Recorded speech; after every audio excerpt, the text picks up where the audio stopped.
Mesdames et messieurs, bonjour et bienvenue dans cette émission Face à la réalité, cette émission qui traite presque toutes les questions de la réalité que nous traversons les jours au lendemain. Et dans cette émission, nous recevons toute catégorie de personnes, des différents secteurs, des différents domaines. Et aujourd'hui, c'est un plaisir pour moi de recevoir dans cet espace un monsieur bien qui se distingue par sa manière de faire les choses, à qui je dis bonjour. Bonjour, messieurs. Alors, vous allez bien? Oui, ça va et je ne sais pas vous. Oui, ça va. Pourriez-vous vous présenter d'une manière brève? Je m'appelle Gracien Molland et les plus familiers m'appellent Gravi. Ok. Je suis entrepreneur, Mhm. je suis spécialiste en communication et je suis CEO de ces bureaux Ok. qui est Gas Agency and Mhm. Service. Ah, ok, merci beaucoup. Nous voyons l'espace qui nous a accueillis, c'est bien l'agence même. Alors, c'est quoi Gas Agency, d'une manière aussi un peu plus brève? La présentation de l'entreprise, bien sûr. Gas Agency, il faut d'abord comprendre que c'est, une abréviation Mhm. qui signifie Grace Mhm. Agency and Service. Nous Ok. sommes un bureau de consultation Mhm. en communication et nous offrons des services de placement de personnel ménager. Mhm. Nous sommes dans le multimédia et design graphique. Nous sommes dans l'imprimerie Mhm. et également nous offrons des formations professionnelles dans le domaine du numérique. Ah. Alors, quelles sont les motivations qui vous ont poussé à créer cette entreprise, Gas Agency? Les motivations qui m'ont poussé à mettre sur pied ces bureaux. Mhm. D'abord, il faut comprendre que je ne suis pas seul qui Ok. chapeaute notre agence. Mhm. Je suis en partenariat ou en association avec Beauvoir Graffiti, Ok. qui s'occupe beaucoup plus du design graphique et imprimerie. Mhm. Il y a BM Pictures qui s'occupe du multimédia. Et nous avons aussi Madame Esther Bouchiri Ok. qui s'occupe beaucoup plus des questions liées à la communication. Mhm. Les motivations qui nous ont poussés, c'est-à-dire moi et mes associés à mettre sur pied ces bureaux, c'est beaucoup plus des questions liées à l'indisponibilité d'abord de la communication sur le marché du choix. Il faut d'abord comprendre que le marché louchois a un problème d'accepter la communication dans leurs activités, que ce soit des entreprises, que ce soit des grandes ou petites entreprises, Ok. que ce soit des startups, Mhm. ils ont du mal à faire confiance au domaine de la communication. Alors, c'est un problème déjà majeur. Mhm. Alors, nous sommes là pour résoudre cette problématique. Mhm. Nous offrons des services de communication adaptés aux différents types d'entreprises. Et autres motivations, c'est lié au chômage. Mhm. Il faut comprendre que nous sommes jeunes, Mhm. nous terminons des études, et la question liée, encore au nombre d'expériences Mhm. pose problème lorsque nous partons Pour chercher. embaucher Oui, ne fût-ce que juste un simple stage professionnel, on te demande 5 ans. d'avoir des années d'expérience. Où trouver ces années d'expérience? Mhm. Alors, du coup, moi, je suis une personne qui réfléchit beaucoup, qui n'aime pas beaucoup plus dépendre des autres. Mhm. Alors, je me suis décidé, pourquoi pas me mettre Lancer. dans ma propre peau et avancer, voir ce que ça va donner. Ok. C'est depuis combien de temps que cette entreprise existe? Officiellement, nous avons lancé nos activités au mois de janvier Ah, 2026, c'est-à-dire nous avons à peine 4 mois sur 4 le mois. marché. Mais avant, on fonctionnait toujours en catimini, mais de manière officielle. Mhm. Nous sommes lancés en janvier. Ok. De manière officielle, l'entreprise a été lancée en janvier, vous l'avez dit.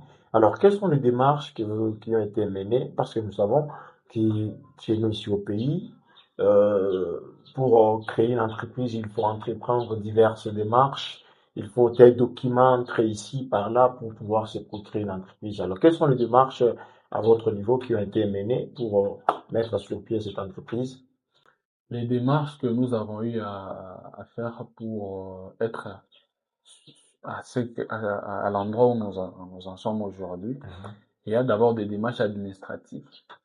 Ça, c'est au plus haut sommet de toute démarche. Ok. Les démarches administratives, ce sont les démarches qui feront en sorte que vous soyez reconnu, que vous êtes réellement une personnalité morale. Ok. Alors, mis à part ça, il n'y a pas eu encore besoin, vous n'avez pas eu encore besoin d'autres démarches parce Des qu'il y a. démarches logistiques, Uh-huh. parce qu'on doit équiper le bureau. Mhm. Comme vous pouvez le remarquer, nous avons des accessoires nécessaires Mhm. qui nous permettent de fonctionner aux besoins du client. Ah. En tout cas, c'est très important. Il y a des démarches à mener pour pouvoir mettre sur pied une entreprise. Gas Agency ne s'est pas échappé à ces démarches. Elle a aussi à mener ces démarches pour que l'entreprise soit ce qu'elle est aujourd'hui. Alors, Monsieur Gravy, pour cela, avant, donc je pars d'abord très vite. Oui. Alors, pour ceux-là qui souhaitent vous retrouver ici à Lubumbashi, physiquement, votre adresse. Ah, nous sommes au numéro 23, Ok. sur l'avenue Delphin Chiswaka, quartier Maïcha, Mhm. Maïcha Faustin, non loin de l'usine, non loin de l'usine qui est juste bas à la route. Mhm. Et vous pouvez facilement nous contacter sur nos réseaux. Il y a Facebook, nous avons nos numéros WhatsApp, il y a Instagram, nous avons TikTok où nos adresses figurent. Encore, vous pouvez taper sur Google Maps Mhm. et vous pouvez avoir l'itinéraire facile pour arriver. Et retrouver. Nous sommes au quartier Maïcha dans la commune annexe, numéro Voilà. 23. C'est dans la commune annexe, au quartier Maïcha, que se trouve l'entreprise Guest Agency ou l'agence Guest Agency. Alors, Monsieur Gravy, il y a de cela un moment sur les réseaux sociaux, Oui. sur différentes plateformes de réseaux sociaux, nous voyons une affiche qui circule. Donc, dire comme c'est une formation qui se prépare, qui est préparée par l'entreprise. Vous pouvez nous. Comme je vous ai dit tantôt, nous sommes aussi dans les formations, Mhm. dans les formations professionnelles. Nous avons lancé récemment une première édition d'une formation en multimédia et photographie. En fait, multimédia où on tire la photographie et les designs graphiques. Et là, ça sera pour le 16 avril. Ok. Nous aurons une autre formation qui est dans la voix off. Avec le coach Serge Kabia. Ça va se passer d'ici là les 16. C'est une formation en tout cas très intéressante pour les amoureux du micro comme vous et les gens qui aiment, qui cherchent ou qui désirent à parler en public ou à parler au micro. Cette formation vous est destinée. En tout cas, mais pour y participer, quelles sont les modalités ou bien quelles sont dans les exigences qu'il faut? Les exigences, il suffit juste de s'enregistrer gratuitement. Il y a un lien qui est sur place dans nos plateformes Ok. où vous pouvez cliquer sur ce lien, vous allez vous enregistrer gratuitement. C'est gratuitement. Alors, mais il y a un frais de participation. Il y a un frais de participation qui s'élève juste à $50 ou à 110 000 francs, si je peux le dire ainsi.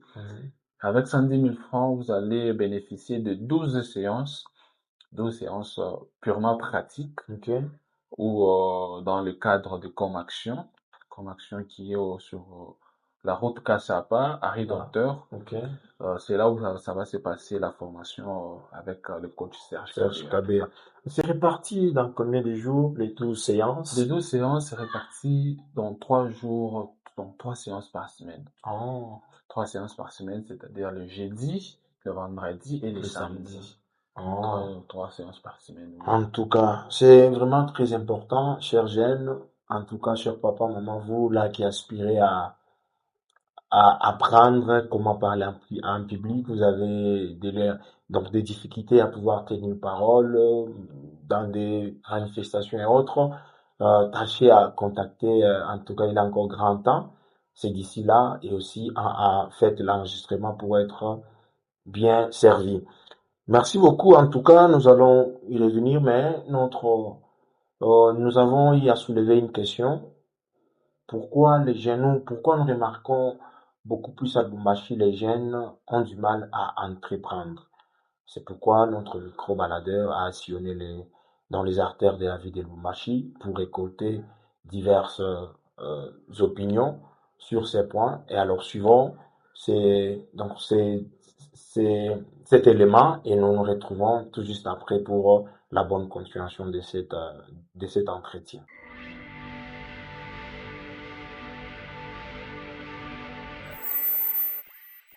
Oui, merci pour la question. Je trouve que c'est une question tellement très pertinente qui parle de l'entrepreneuriat. Alors, d'après moi, plusieurs jeunes ne sont pas ou bien ne sont pas motivés pour faire l'entrepreneuriat. Vous remarquez qu'ils ne veulent pas faire l'entrepreneuriat. Ce sont juste des jeunes qui sont motivés par la peur d'échouer dans ce qu'ils veulent entreprendre. Parce que dans notre société, échouer paraît comme une honte. Quelqu'un a peur d'échouer pour ne pas avoir la honte. Alors que échouer, l'échec peut être comme une leçon dans ce que nous faisons. Si on échoue, on doit transformer ça comme une leçon. Normalement, c'est l'État qui doit encadrer les jeunes. C'est l'État qui doit créer quelque chose pour les jeunes, pour que les jeunes doivent s'y prendre par rapport à ça. Aujourd'hui, on remarque que tous les jeunes sont derrière des partis politiques. Dans des quartiers, quand vous allez constater que dans les quartiers, s'il y a par exemple un député, vous allez constater que les jeunes sont derrière ces députés-là. Mais le député, quand il est au Parlement, il parle que de son parti politique, il parle que de son intérêt à lui. Il ne voit pas la jeunesse. La jeunesse est en quelque sorte abandonnée. Ils sont vraiment abandonnés de leur sort. Alors aujourd'hui, les jeunes, si vous avez posé une question par rapport à ce que vous avez dit, que les jeunes n'ont pas la possibilité de trouver des moyens. Mais moi, je pense qu'aujourd'hui, vous ne pouvez pas ramasser l'argent pour créer un business. Moi, je pense qu'il faut avoir un financement quelque part. Alors, tout ça, c'est la jeunesse. C'est la jeunesse et c'est nos autorités. Si nos autorités pensent qu'à eux-mêmes, ils pensent qu'à leur ventre, c'est impossible que la jeunesse puisse s'en sortir. Pour moi, je pense que c'est ça. Donc, dans d'autres pays, la jeunesse, on crée quand même des bases pour la jeunesse. Dès que vous terminez les études, vous avez un cadre, vous avez un endroit pour aller, par exemple, faire des formations pour continuer votre vie, même si l'État ne vous donne rien. Vous pouvez continuer votre vie à vous-même par rapport à ce que l'État a déjà créé comme cadre. Mais aujourd'hui, dans notre pays, vous allez constater que la jeunesse sont abandonnés. Selon moi, les jeunes n'ont pas confiance en eux-mêmes. Ils attendent seulement qu'on leur embauche parce qu'ils pensent que le travail qu'ils iront faire là-bas sera mieux que ce qu'ils vont entreprendre. Mais pour moi, je pense que entreprendre, c'est mieux d'aller chercher un boulot ailleurs. Merci monsieur pour la question. Je serai vraiment bref. C'est une question vraiment pertinente. En ce qui concerne l'entrepreneuriat aujourd'hui devant la jeunesse, nous trouvons à ce que la jeunesse d'abord n'a pas confiance en soi. Premièrement, la jeunesse, quand nous remarquons aujourd'hui, ils ont peur d'échouer. Ils pensent à ce que, comme l'autre a déjà eu une cabine quelque part, si je mets aussi, peut-être je n'aurai pas d'équilibre, peut-être ce sont des complexes là qui font en sorte qu'aujourd'hui, beaucoup de nos jeunes dans la cité font que monter, descendre. Et encore un grand problème devant la jeunesse aujourd'hui, ils veulent du coup gagner directement. À peine de commencer, ils gagnent directement. Mais or, il faut entreprendre petit à petit parce que dans ces domaines-là, il y a ce qu'on appelle gagner tout comme perdre.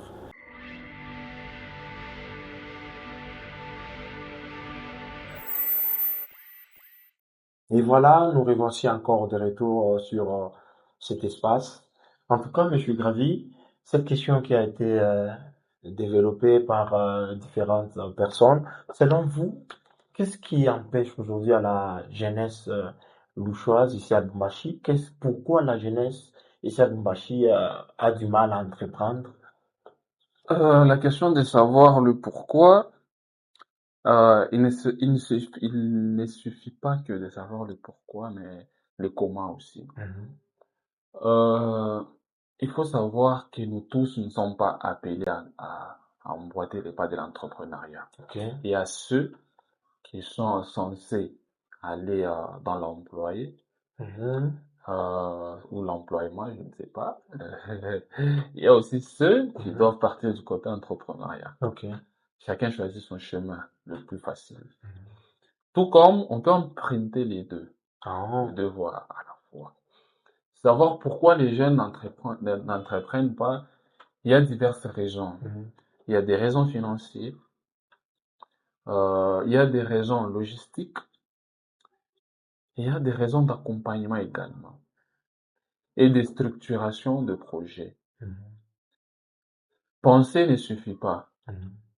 Penser ne suffit pas, mais il faut être à mesure de concrétiser.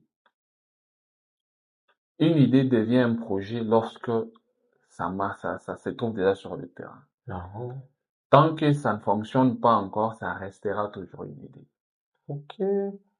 Donc, quelqu'un peut se faire une idée, mais tant que ce n'est pas encore mis en pratique, ça restera Ça toujours comme restera ça. toujours une idée, ça ne sera jamais un projet. Parce que l'idée devient projet lorsque on, on se décide de se lancer. Là, ça devient un projet. Grâce à Jesse, n'a pas commencé aujourd'hui. Ok. Ça a été une idée, réfléchie. Puis j'ai joint à cette idée mes associés. Et ensemble, on a su mettre sur pied quelque chose. Mhm. Et on s'est dit, on doit se lancer. Coûte que coûte, on doit se lancer. Et voilà, aujourd'hui, nous sommes là. Vraiment. Une idée ne suffit pas, il faut donc la mettre en pratique, mais il faut aussi souligner que pour entreprendre, ça commence toujours par l'idée. Il faut concevoir une idée et aussi vous pouvez aussi entreprendre. Et ce n'est pas donné à une certaine catégorie de gens que non, il y a seulement telle catégorie qui peuvent donc entreprendre. Même faire donc de la cabine publique, c'est aussi entreprendre. Et beaucoup de jeunes aujourd'hui, alors, ont du mal à entreprendre. Lorsqu'ils finissent des études, ils pensent que les entreprises vont tous donc les embaucher. Or, ce qui n'est pas faisable d'ailleurs. Alors, c'est pas pour dire que non, comme il y a, donc, déjà, M. Gravier, il y a une certaine forme d'orgueil donc chez les licenciés, les diplômés, alors qui se disent que non, lorsque j'ai fini les études, j'ai passé mes 5 ans à l'université, je ne peux pas vendre les unités, je ne peux pas ouvrir donc une boutique d'alimentation et autres. Vraiment, vous trouvez ça comment? Quel conseil donc vous aussi donner à ces gens-là? Tout le monde aspire à entrer dans une ou telle autre grande entreprise minière. Mhm. Certes, c'est une bonne chose. Donc, déjà, là, travailler dans un bureau Très climatisé. bien climatisé. Comme vous pouvez me voir, nous n'avons pas encore de climatiseurs. Parce Ouais, que nous sommes qu'à nos débuts. vraiment, ça va venir. D'ici peu aussi, on aura des climatiseurs et c'est comme ça. Ouais, Dieu va aider. L'orgueil ne construit pas ce qui est vrai. Tout dépend de la motivation. Pourquoi tu veux, il faut d'abord se poser la question de savoir pourquoi je veux faire ça. Bah, Lorsque tu as une réponse à la question, rassure-toi que tu sauras comment orienter ton idée ou ton projet à bon port. Si tu ne sais pas pourquoi tu veux faire quelque chose, t'as mieux de rester là où tu es. c'est ça. Parce que l'entrepreneuriat, c'est quelque chose qui réfléchit au fait. Ça nous pousse à beaucoup réfléchir. Ça nous pousse à nous sacrifier d'abord nous-mêmes. Parce qu'il faut accepter de dépenser. C'est ça. On ne gagne pas l'argent tout de suite. Comme tel que nous sommes là, c'est pas dire que nous récoltons déjà des bénéfices. Nous ne sommes qu'en train de planter, de s'aimer.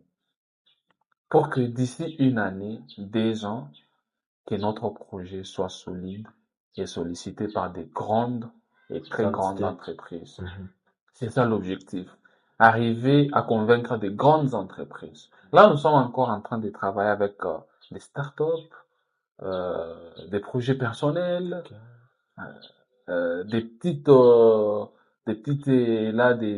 petites choses au fait. Mais on aspire à arriver à un endroit où des très grandes entreprises de la place Donc, commence à nationale comme contacter. internationale nous Contact. contactent Ouais. pour leur faire des plans de communication, par exemple, pour leur faire des visuels de communication, pour leur faire des couvertures médiatiques. Ça, c'est à ce que nous aspirons, c'est à ce que nous aspirons et nous sommes sur le bon chemin pour y arriver. Ah, Tout dépend de notre propre volonté, à nous sacrifier. L'entrepreneuriat, c'est beaucoup plus de sacrifices. L'entrepreneuriat, c'est beaucoup plus le sacrifice et M. Gravy l'a dit, tout ne se gagne pas tout de suite. On ne pense pas que non, lorsque tu t'engages dans quelque chose, c'est tout de suite que tu auras des bénéfices. Non, il faut apprendre à se sacrifier certaines choses parce que ça peut produire ou bien donner le résultat dans 2, 3, 5 mois, une année, 2 ans peut-être. Il faut persévérer toujours, en tout cas dans l'entrepreneuriat. C'est pas tout de suite qu'on récolte le bénéfice. Monsieur Gravy, nous sommes presque à la fin de notre entretien.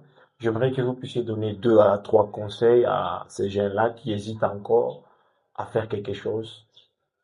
Quels conseils donc vous leur donnez? Les conseils que je pourrais donner à mes confrères, à mes consoeurs, c'est d'oser d'abord. Voilà. Il faut essayer. Il faut toujours oser. Ah, Lorsqu'on a quelque chose, et il y a de ces projets qui ne demandent pas que l'argent. On n'a pas besoin seulement d'argent pour faire quelque chose. Il y a de ces projets qui demandent juste le mindset. Juste, tu penses clairement, tu définis clairement tes ton objectifs. projet. Pas question d'argent, juste l'idée. Par exemple, dans le service. Dans le service, on n'a pas que besoin d'argent. Non, dans l'industrie, oui, mais dans le service, on n'a pas que besoin d'argent. Par exemple, prenons le cas par exemple de gestion d'immondices. Je peux avoir l'idée de commencer à évacuer Dans les immondices. les immondices.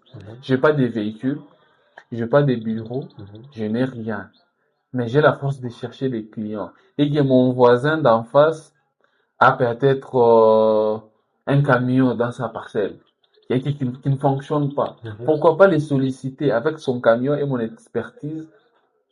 On pourrait travailler. Et à travers son camion, je pourrais payer ma propre voiture ou mon propre véhicule. C'est ça.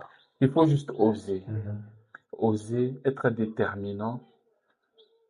Et le troisième point, je peux dire, c'est de croire en soi. Voilà. En ses propres potentialités. Oui. De croire en soi, qu'on est capable de faire Quelque n'importe chose. quoi. Tout ce qui est humain est faisable. Rien n'est impossible. Tout ce qui est humain est faisable, rien n'est impossible. Chers jeunes, osons. Comme notre chaîne. Là, c'est oser à innover. Il faut oser toujours dans la vie. Il faut toujours oser. En tout cas, chers jeunes, ne perdons pas le temps. C'est possible de faire quelque chose. C'est encore possible. Alors, n'attendons pas seulement à être embauché dans une entreprise de la place et autres, mais tâchons aussi à essayer quelque chose, à oser. Parce que la vie, en tout cas, la vie ne sera pas toujours être derrière les gens, non. Mais il faut essayer, il faut oser, et un jour ça nous sourira. Alors, en tout cas, M. Gravy, nous sommes arrivés à la fin de notre entretien. En tout cas, nous sommes très flattés, très ravis, et de ces beaux cadres que vous nous avez offerts pour notre émission de ce jour. Le plaisir est partagé, Monsieur Wachon Bouti. Merci. Merci d'être passé nous rendre visite et on vous espère vous recevoir encore très prochainement pour voir comment on évolue et où nous en sommes. Merci beaucoup, en tout cas. Cher papa, chère maman, chers amis, frères et sœurs, chers jeunes, beaucoup plus les jeunes. En tout cas, il faut essayer quelque chose dans la vie. Nous sommes arrivés à la fin de notre émission. Nous vous espérons toujours scotcher sur nos antennes pour ne rien rater. Abonnez-vous à nos différentes plateformes de réseaux sociaux et aussi n'hésitez pas à nous contacter au numéro qui s'affiche au bas de votre écran. Nous serons toujours là, disponibles pour vous servir. Le plaisir est tellement le nôtre de vous savoir très nombreux à nous suivre. Merci beaucoup et à bientôt. Ciao. Ciao.